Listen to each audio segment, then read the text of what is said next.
After naman ng Beanieverse concert ng Beanie,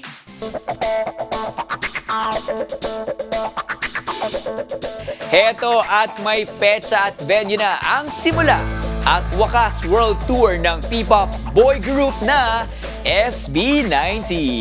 Mangyayari sa Philippine Arena sa Bulacan ang kick-off concert ng nasabing grupo. Pagkatapos ng kick-off show ng SB19 sa Philippine Arena ay susundan ng Taipei, Taiwan sa Hunyo. Sa Hulyo naman ay sa USA at Canada shows at ang Honolulu, Hawaii naman sa Agosto. Oktubre ay sasalang naman sila sa mga bansang Dubai, Doha, Riyadh at Jeddah. Samantala, inaayos pa umano ang kanilang show sa Sydney, Melbourne, Tokyo at Hong Kong.